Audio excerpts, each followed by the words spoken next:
Looking sideways at why, what, where, when, and how both your competitors and adjacencies are doing what they are doing is a great source of creative stimulation and inspiration during ideation.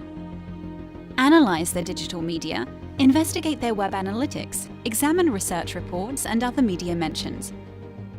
Experience their offerings firsthand by purchasing from them, and use your network to connect with their staff at conferences, on field visits, over an informal coffee, or whatever to find out more about them.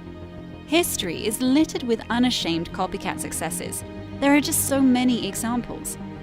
In 1979, Steve Jobs and a group of Apple engineers visited Xerox PARC in Palo Alto.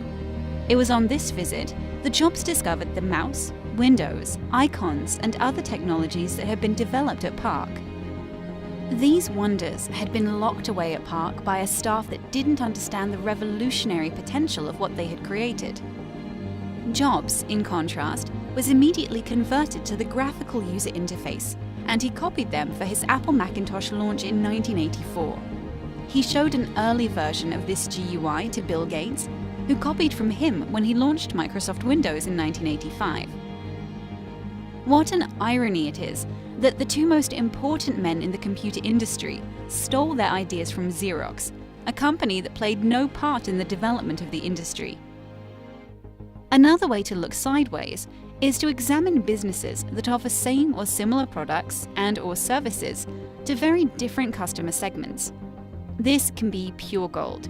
You may discover how they are leveraging new technology in your sector, innovating with new business models and new marketing communications, as well as new ways to deploy resources more effectively to satisfy or delight their customers.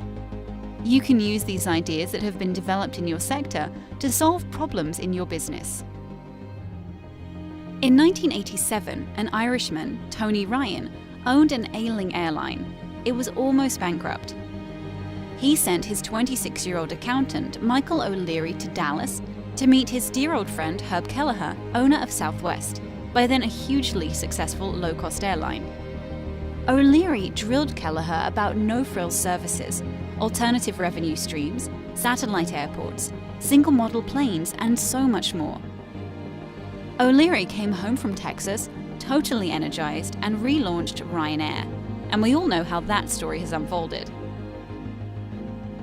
Finally, you can look sideways by learning from organizations that have developed core competencies in adjacent, broadly related sectors and markets.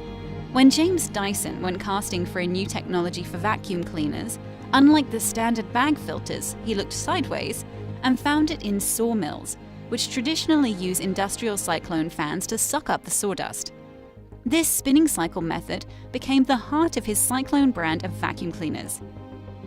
So remember to look sideways at the why, the what, the when, the where, and the how of your obvious and your more hidden competitors.